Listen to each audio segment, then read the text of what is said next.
I've got a bit of a confession to make. I'm one of those drivers that if there's petrol in the car and I know how to turn the lights on and where the windscreen wipers are, then I just drive the car until there's a problem, much to my husband's annoyance.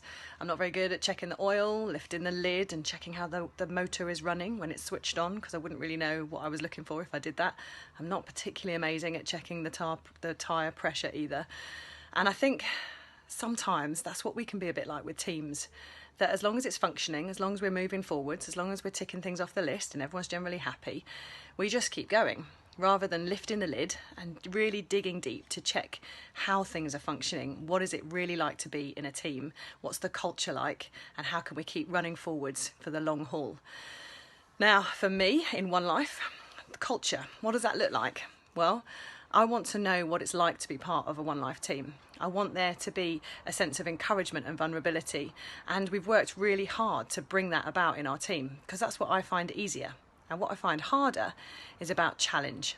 And we were once encouraged to bring in this sense of challenge, to sharpen each other, to really practice what we preach around growing and receiving feedback, and to really implement that in our team. So one tool for you to ponder is that we started something called Challenge and Celebrate, that every time we came together as a team, we would celebrate one thing and we would bring one challenge.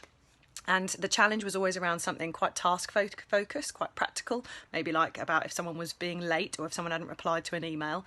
The celebrates were anything you wanted it to be. And it has been really hard. It was terrifying for me to lead that, but actually for me to hold on to the why, that together as a team, we needed to trust each other enough to both celebrate, but also say we've all got stuff to learn and we want to grow. So this was a practical outworking for us of stuff that we teach, of stuff that we believe, but we didn't quite know how to bring it into a daily reality of the team culture. This helped us. And I think there's loads of tools that Patrick Lencioni lays out, and in his book, 5 Dysfunctions of a Team, as well as the podcast, that just help us lift the bonnet of our teams and really check how it's running. Really check, what does it mean to be part of our team? What's the normal expression and experience of being part of the team that you're in? And how does that play out on a week by week or day by day basis? So for us, we're on this journey. It's still not something I find particularly easy, but it's something that I believe in. The why is so important to anything like this, because there's the why of the things we find easy, but the why of the things we know that are important to bring, they've got to stay front and centre.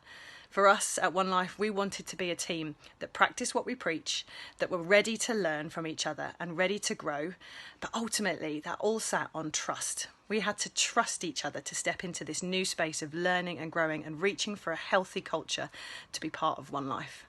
So enjoy this podcast. Be ready in this moment in this summer to sit back and think, what does it look like for me to build healthy culture in the team that I'm in?